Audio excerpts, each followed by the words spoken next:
జై గురుదేవ్. ఓం శ్రీ సాయిరామ్. అనంత ప్రేమ స్వరూపులారా,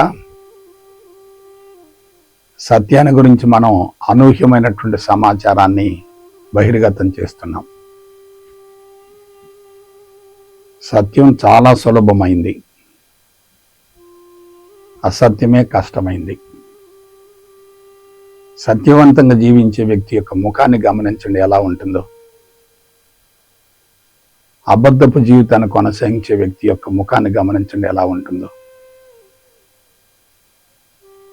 ఇద్దరి ముఖాల్లో తేడా ఉంటుంది కదా. సత్యం అంటే సహజమైన మేధస్సుకు సంబంధించింది. సత్యం సవ్య మార్గంలో ఉంటుంది. సత్యం భగవంతుని ఆదేశాలకు అనుగుణంగా కొనసాగుతుంది. సత్యాన్ని ఆచరించే వ్యక్తి సాక్షాత్తు భగవంతుడు అవుతాడు. ఇక ప్రత్యేకంగా భగవంతుని కోసం ఎక్కడ అన్వేషణ చేయవలసినటువంటి అవసరం లేదు కదా. సత్యం అప్పుడు ఇప్పుడు ఎప్పుడు మారదు, కానీ అసత్యం మారుతుంది, అబద్ధాలు కూడా మారతాయి. అందుకే గమనించండి, ప్రారంభంలో సత్యాన్ని మాయని వేరు చేస్తున్నాం. తర్వాత మాయను అధిగమించి ఆ మాయను కూడా సత్యంగా పరిగణిస్తున్నాం. మాయను సత్యంగా పరిగణించామనుకోండి, అక్కడ ద్వంద్వాలకు అవకాశం లేదు కదా, మనసుకు అవకాశం లేదు కదా, మనసుకు ఉనికి లేదు కదా. మనసు లేకపోతే అంతా ఆత్మమయమే కదా. ఆలోచించండి. ఇప్పుడు మనం ఒక కీలకమైన విషయాన్ని గురించి తెలుసుకుందాం. అదేమిటంటే సత్యము ధర్మము. సత్యానికి ధర్మానికి మధ్య అవినాభావ సంబంధం ఉంటుంది. సత్యం నుండే ధర్మం ఆవిర్భవించింది. ధర్మం అంటే కనిపించేది, సత్యం అంటే నడిపించేది. ధర్మం అంటే ఆధేయం, సత్యం అంటే ఆధారం. ఆధారం సూక్ష్మాతి సూక్ష్మంగా ఉంటుంది, ఆధేయం మాత్రం స్థూలంగా ఉంటుంది. ఇప్పుడు కొంచెం ఆలోచించండి. సత్యానికి ధర్మానికి మధ్యన ఉన్నటువంటి అవినాభావ సంబంధం ఏమిటి? సత్యం నుండి ధర్మం ఆవిర్భవించింది. సత్యం అంటే భగవంతుడు, ధర్మం అంటే భగవంతుడి నుంచి ఆవిర్భవించినటువంటి స్థూల జగత్తు లేక ప్రకృతి. ఒకటి కనిపిస్తుంది, మరొకటి నడిపిస్తుంది. అసలు విషయం ఏంటంటే సత్యం లేకుండా ధర్మానికి ఉనికి లేదు. సత్యం లేకపోతే ధర్మానికి ఉనికి లేదు. పురుషుడు లేకపోతే భౌతిక జగత్తుకు ఉనికి లేదు. క్షేత్రజ్ఞుడు లేకపోతే క్షేత్రానికి ఉనికి లేదు. కనిపించేటటువంటి క్షేత్రం కానీ ప్రకృతి కానీ సత్యం నుండి ఆవిర్భవించింది. ఇది కంటికి కనిపిస్తుంది, అది కంటికి కనిపించదు. కనిపించేటటువంటి ఈ భౌతిక జగత్తుకి రూపం ఉంటుంది, ఆకారం ఉంటుంది, పేర్లు ఉంటాయి, మార్పులు ఉంటాయి, చేర్పులు ఉంటాయి. అది నిరంతరం కొనసాగుతూ ఉంటుంది, కంటికి కనిపిస్తూ ఉంటుంది, దానికి సమాచారం కూడా ఉంటుంది. సత్యం మాత్రం జ్ఞానరహితం, సమాచార రహితం. కాబట్టి సంస్కార రహితమైనటువంటి, సమాచార రహితమైనటువంటి సత్యం నుండి లేక భగవంతుడి నుండి కంటికి కనిపిస్తూ మార్పులు చెందుతున్నటువంటి భౌతిక జగత్తు ఆవిర్భవించి మరలా ఇదేమవుతుంది? ఆ సత్యంలో కలిసిపోతుంది. అంటే సత్యం లేకుండా భౌతిక జగత్తుకు ఉనికి లేదు. భౌతిక జగత్తు ఏర్పడటానికి మూల కారణం సత్యమే. కాబట్టి భౌతిక జగత్తు కంటే సత్యం చాలా ముఖ్యమైనది కదా. పైగా స్థూలత్వానికి విలువ తక్కువ, శక్తి తక్కువ. సూక్ష్మత్వానికి విలువ ఎక్కువ, శక్తి ఎక్కువ, వ్యాపకత్వం కూడా ఎక్కువే. ఇది అందరూ తెలుసుకోవలసినటువంటి నగ్న సత్యం. భగవంతుడి నుండి భౌతిక జగత్తు ఆవిర్భవించి ఆ భౌతిక జగత్తు రూపాంతరం చెంది మరలా తిరిగి భగవంతుడిలో కలిసిపోతున్నప్పుడు భగవంతుడిని భౌతిక జగత్తును వేరు చేసే అవకాశం లేదు కదా, మనం వేరు చేయలేం కదా. వేరు చేస్తే అది ద్వైతం అవుతుంది, ఒకటిగా భావిస్తే అది అద్వైతం అవుతుంది, అదే సత్యం అవుతుంది. ఇప్పటికి అసలు విషయానికి వద్దాం. సత్యము ధర్మము రెండు ఒకటే కదా, వాటిని వేరు చేయటం సాధ్యం కాదు కదా, అవి అన్యోన్యాశ్రయాలు కదా. అటువంటి వాటిని మనం వేరు చేసామనుకోండి ఏమవుతుంది, అది ద్వైతంగా మారుతుంది కదా. ద్వైతం అసత్యం, అద్వైతమే సత్యం కదా. సత్యం నుండి ప్రకృతి ఉద్భవిస్తుంది, ఆ ప్రకృతిలో మార్పులు జరుగుతాయి,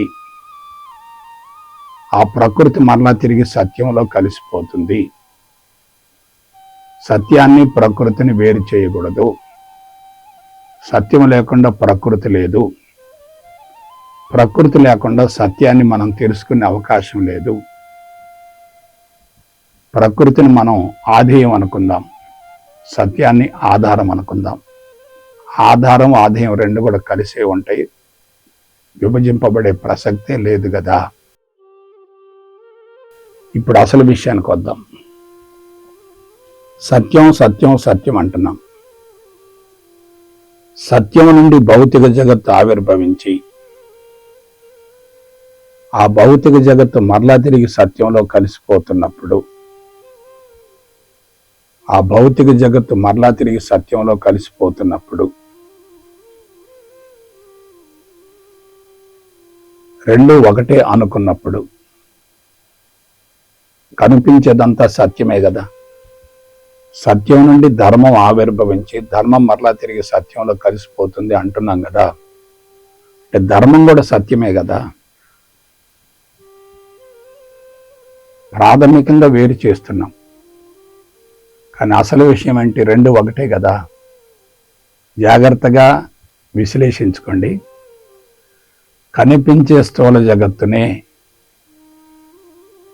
భగవంతునిగా భావించగలిగితే, సత్యంగా భావించగలిగితే, ధర్మంలోనే సత్యాన్ని దర్శించగలిగితే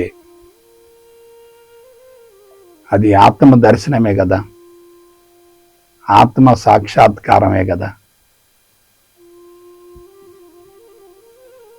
అదే సత్యం కదా. సత్యాన్ని ధర్మాన్ని వేరు చేసావనుకోండి, సత్యం కోసం ప్రత్యేకంగా అన్వేషణ చేయవలసిన అవసరం వస్తుంది. అన్వేషణ చేస్తున్నామంటే, పరిశోధన చేస్తున్నామంటే, సాధన చేస్తున్నామంటే అది కర్మ అవుతుంది కదా. కర్మ ద్వారా కర్మఫలం వస్తుంది కదా. ఆ కర్మఫలం సక్రమంగా లేకపోతే ఏమవుతుంది, కర్మఫలం సక్రమంగా లేకపోతే ఏమవుతుంది, దుష్ఫలితం వస్తుంది కదా. కాబట్టి సత్యాన్ని గురించి మరొకసారి విశ్లేషించుకుందాం. సత్యం నుండి ధర్మం వస్తుంది, ధర్మం రూపాంతరం చెందుతుంది, ప్రకృతి రూపాంతరం చెందుతుంది, క్షేత్రం రూపాంతరం చెందుతుంది. అంతిమంగా అది మరలా సత్యంలో కలిసిపోతుంది. కాబట్టి ధర్మాన్నే సత్యంగా భావించగలిగితే సత్యం కోసం ప్రత్యేకంగా అన్వేషణ చేయవలసినటువంటి అవసరం లేదు. అంతా భగవంతుని మయమే అనేటటువంటి విషయం అనుభవంలోకి వచ్చిందంటే ఇంకా సాధన యొక్క అవసరం కూడా లేదు కదా, సత్యాన్వేషణ యొక్క అవసరం కూడా లేదు కదా. అంతా సత్యం అనుకున్నప్పుడు ఇంకా అన్వేషణ దేనికి? ఒకటి అనుకూలంగా ఉంది, మరొకటి ప్రతికూలంగా ఉంది అనుకున్నప్పుడు సత్యాన్వేషణ జరగాలి తప్ప, అంతా ఒకటి అనుకున్నప్పుడు సత్యాన్వేషణకు అవకాశం లేదు కదా. అయితే మరో కీలకమైన అంశాన్ని గురించి మీకు తెలియజేస్తాను. కనిపించేదంతా భగవంతుడే అనే విషయం ఊహించుకున్నంత తొందరగా అనుభవంలోకి రాదు. ఎందువలన? సత్యం సూక్ష్మాతి సూక్ష్మమైనటువంటి శుద్ధ చైతన్యం. ధర్మం అనేది జ్ఞానంతో కూడి ఉంటుంది. ఆకారాలు ఉంటాయి, రూపాలు ఉంటాయి, మార్పులు ఉంటాయి, చేర్పులు ఉంటాయి, వస్తువులు ఉంటాయి, పదార్థం ఉంటుంది, శక్తి కూడా ఉంటుంది. ఇది కాంప్లెక్స్గా ఉంటుంది, క్లిష్టంగా ఉంటుంది. అది సరళంగా ఉంటుంది, సులభంగా ఉంటుంది.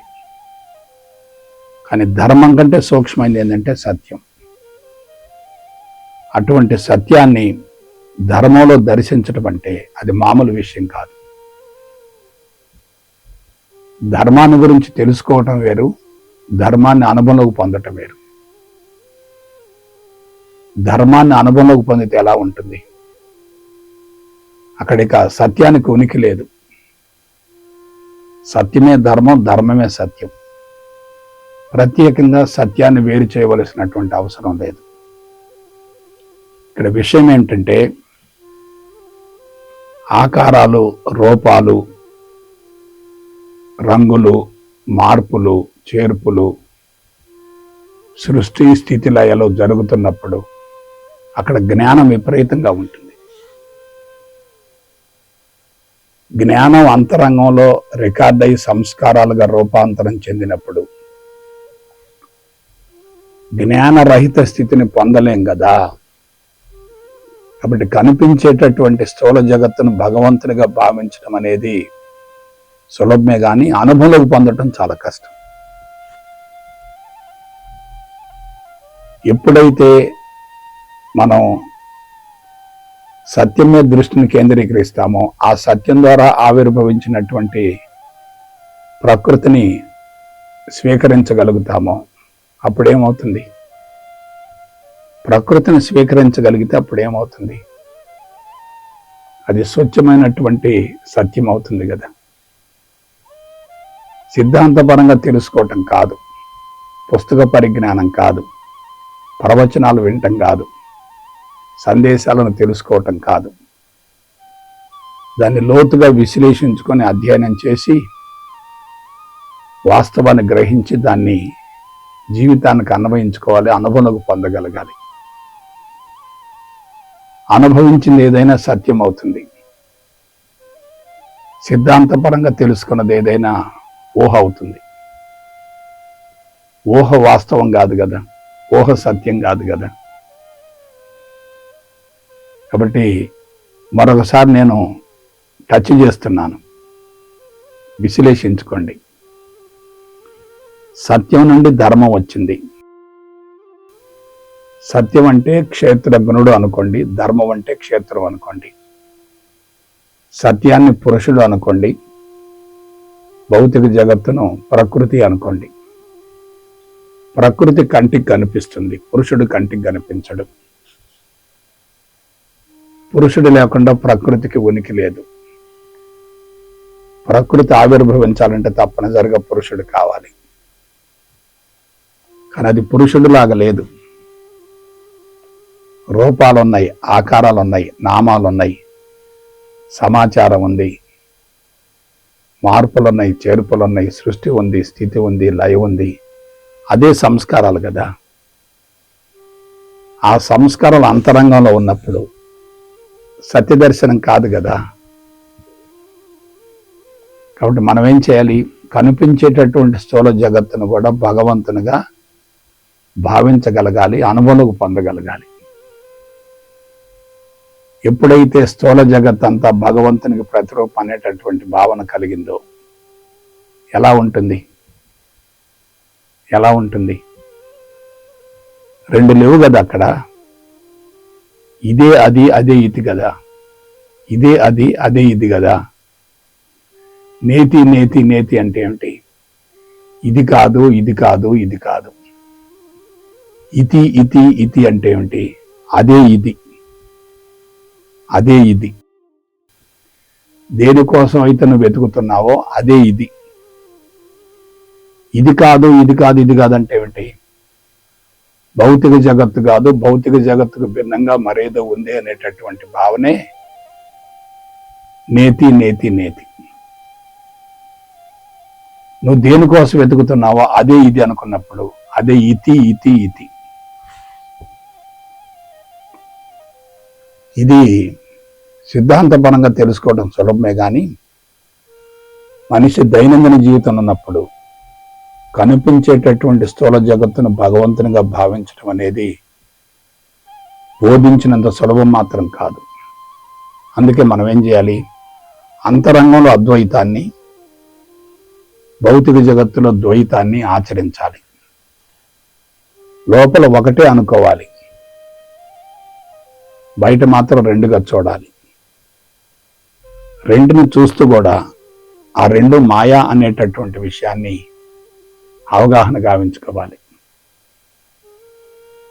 కాబట్టి కొంచెం విశ్లేషించండి. మనుషులు ఆధ్యాత్మికంగా పరిణతి చెందకపోవడానికి మూల కారణం ఏంటంటే, కనిపించేందంత జ్ఞానమైనప్పుడు, ఆ జ్ఞానవంత అంతరంగంలో రికార్డ్ అయి ఉన్నప్పుడు, జ్ఞానరహితమైనటువంటి సత్యాన్ని మనం అనుభవంలోకి పొందటం సాధ్యం కాదు కదా. ఇది అందరూ తెలుసుకోవలసినటువంటి నగ్న సత్యం. ఇక మరొక విషయానికి వద్దాం. సత్యం నుండి ధర్మం ఆవిర్భవించింది. క్షేత్రజ్ఞుడి నుండి క్షేత్రం వచ్చింది. క్షేత్రం కంటికి కనపడుతుంది. ఆ క్షేత్రం పదార్థం కాదు, ఆ క్షేత్రం కూడా పరమాత్మే. భగవంతుణ్ణి పదార్థంగా భావించడం వేరు, భగవంతుణ్ణి పరమాత్మగా భావించడం వేరు. క్షేత్రాన్ని భగవంతుడిగా భావిస్తే దాన్ని పూజిస్తాం కదా, దాన్ని స్వీకరిస్తాం కదా, దానిలో కలిసిపోతాం కదా, దాన్ని కలుపుకుంటాం కదా, దాన్ని రక్షిస్తాం కదా, దాని చేత రక్షించబడతాం కదా. అది నేను వేరు కాదనేటటువంటి భావన కలుగుతుంది కదా. అప్పుడు శక్తి ఎంత పెరుగుతుంది? ఆ శక్తి అపారం, అనంతం కదా. దీన్ని అనుభవం పొందినటువంటి అత్యుత్తమ జాతికి చెందినటువంటి ఋషులు మనకు ఉపనిషత్తులను ఇచ్చారు. ఆ ఉపనిషత్తుల సారాంశాన్ని వేదవ్యాసుల వారు భద్రపరిచారు. ఇప్పుడు చెప్పండి, ప్రకృతి పదార్థమా లేక పరమాత్మ? ప్రకృతి అంతా పరమాత్మమయం, ప్రకృతి అంతా భగవంతుని మయం, ప్రకృతి అంతా శుద్ధ చైతన్యమయం, ప్రకృతి అంతా సత్యమయం. ఇంతకంటే ఇంకేం కావాలి? అంతా ఒకటే, అంతా భగవంతుడే. ఎవరు కూడా ఆధారాన్ని ఆధేయాన్ని వేరు చేయలేరు. ఆధారం ఆధేయం అనేటటువంటి రెండు పదాలను మనం వాడుతున్నాం, కానీ ఆధేయం నుండి ఆధారాన్ని వేరు చేయలేం. ఆధారాన్ని ఆధేయంలో చూసుకోగలిగితే అదంతా ఒకటిగా గోచరిస్తుంది కదా. భూమండలంలో ఇంతవరకు ఎవరు కూడా ద్వంద్వాలను వేరు చేయలేదు,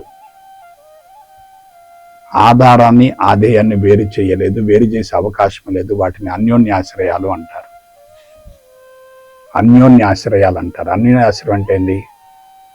ఒకదాంతో మరొకటి కలిసి ఉంటుంది, వేరు చేసే అవకాశం లేదు. వాటిని ఇంగ్లీష్లో ఇంటర్ రిలేటెడ్ అంటారు. Inter related. ఇప్పుడు ఇక సత్యాన్ని గురించి ఆలోచించండి. సర్వం సత్యమయం కదా. అంతా సత్యంతో కూడి ఉన్నదే కదా. కానీ మానవుడు ఏమయ్యాడు? ఆ సత్యాన్ని ఆచరించలేక, అనుభవంలోకి పొందలేక, దాన్ని వక్రీకరించి మాయలో పడి, భ్రమలో పడి, భ్రాంతిలో పడి, పిచ్చిలో పడి, వెరిలో పడి, వ్యామోహంలో పడి, అంతరంగాన్ని కలుషితం చేసుకొని ఆ కలుషితాన్ని భరించలేక, సమస్య నుంచి బయటపడలేక, జబ్బులను తొలగించుకోలేక ఆ సత్యం కోసం మరలా అన్వేషణ చేస్తున్నాడు కదా. అప్పుడు సత్యం లోపలే ఉంది. సత్యానికి విరుద్ధమైనటువంటి సంస్కారాలు లోపల ఉన్నాయి. మనం సత్యం నుండి ఆవిర్భవించినటువంటి భౌతిక జగత్తును భగవంతునిగా భావించినట్లుగానే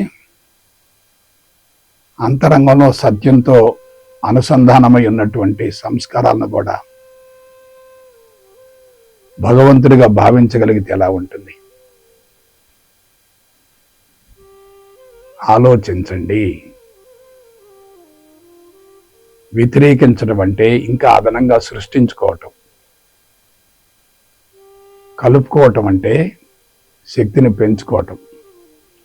విస్తరిస్తూ ఉంటే శక్తి పెరుగుతూ ఉంటుంది, కుంచుకుంటే శక్తి హరించుకుపోతూ ఉంటుంది. కాబట్టి ప్రస్తుతం ఏం జరుగుతుంది? అందరూ కుంచుకుంటున్నారు, సత్యాన్వేషణ చేస్తున్నారు. ఆ సత్యాన్వేషణ సమూలంగా వైఫల్యం చెందుతుంది. కాబట్టి కుంచుకోవటం కాదు, కుంచుకోవటం కానే కాదు, విస్తరిస్తూ ఉండాలి. విస్తరిస్తూ ఉంటే సత్యం బహిర్గతం అవుతుంది. కుంచుకుంటూ ఉంటే సత్యం మరుగున పడుతుంది. భారతదేశంలో ఆధ్యాత్మిక మార్గం మొత్తం కూడా వక్రీకరించబడటానికి మూల కారణం ఏంటంటే మానవుడు ప్రకృతికి విరుద్ధమైన జీవితాన్ని కొనసాగించటం. ప్రకృతికి విరుద్ధమైన జీవితం అంటే సత్యానికి విరుద్ధమైన జీవితమే కదా. సత్యానికి విరుద్ధమైన జీవితాన్ని కొనసాగిస్తున్నప్పుడు తప్పనిసరిగా దుష్పరిణామాలు ఏర్పడతాయి కదా. సత్యానికి అనుగుణమైనటువంటి జీవితాన్ని కొనసాగిస్తున్నప్పుడు ఏకత్వం బహిర్గతం అవుతుంది కదా. నేను భగవంతుడను అనే అంశం అనుభవంలోకి వచ్చింది అనుకోండి, సర్వం బ్రహ్మమయంగా గోచరిస్తుంది కదా. సర్వం కల్విదం బ్రహ్మ, బ్రహ్మవిత్ బ్రహ్మైవ భవతి. సముద్రంలో ఒక నీటి చుక్క, సముద్రం అంతా రెండు కూడా ఒకే స్వభావంలో ఉంటాయి కదా. నీటి చుక్క ఎటువంటి స్వభావంలో ఉంటుందో సముద్రం అంతా అదే స్వభావంలో ఉంటుంది కదా. నీటి చుక్కను సముద్రం నుంచి ఎందుకు వేరు చేయాలి? వేరు చేస్తే నీటి చుక్కకు అహంకారం ఏర్పడుతుంది, అది ఆవిరైపోతుంది కదా. దానికి పరిమితత్వం ఏర్పడుతుంది కదా, ఇండివిడ్యువాలిటీ ఏర్పడుతుంది కదా, స్వతంత్ర ప్రతిపత్తి కలుగుతుంది కదా, శక్తి హరించుకుపోతుంది కదా, అది కొంతకాలానికి కనుమరుగవుతుంది కదా. అందువల్ల లాస్ట్లో నేను చెప్పే ఒకే ఒక మాట శ్రద్ధగా వినండి. ప్రకృతినే పరమాత్మగా భావించే స్థితికి ఎదగాలంటే ప్రకృతి యొక్క మూలాలను గురించి తెలుసుకోవాలి. ప్రకృతి యొక్క మూలాలను గురించి తెలుసుకుంటే, ప్రకృతి స్వభావాన్ని తెలుసుకుంటే ఇక భగవంతుడి కోసం అన్వేషణ చేయవలసిన అవసరం లేదు. మరి అదే సమయంలో ఏం చేయాలి? నా దేహమే దేవాలయం, అందరి జీవుడే సాక్షాత్తు భగవంతునికి ప్రతిరూపం అనేటటువంటి భావంతో నేను భగవంతుడను అనే అంశాన్ని అనుభవంలోకి పొందగలగాలి. క్రిటికల్గా ఉంది, అందులో అనుమానం లేదు. ఎందుకు క్రిటికల్గా ఉంది? లోపల వేరే సంస్కారాలుండి ఈ సమాచారం లోపలకు ప్రవేశించడానికి కొంచెం కసరత్తు చేయవలసి వచ్చింది. కసరత్తు చేసిన అనుభవంలోకి రావటం కష్టం అవుతుంది. కాబట్టి జీవిత సత్యాన్ని తెలుసుకోవాలి, జీవిత పరమార్థాన్ని తెలుసుకోవాలి, సత్యాన్ని జీవితానికి అన్వయించుకోవాలి. ఆ సత్యాన్ని ఏకత్వంగా భావించగలగాలి. మాయను కూడా సత్యంలో ఒక భాగం అనుకోవాలి. అదే సత్య దర్శనం, అదే సత్యాన్ని అనుభవంలోకి పొందటం, అదే ఆత్మ సాక్షాత్కారం, అదే ఆత్మ దర్శనం. దాన్ని అనుభవంలోకి పొందటమే మానవ జీవిత పరమార్థం. జై గురుదేవ్, జై గురుదేవ్, జై గురుదేవ్.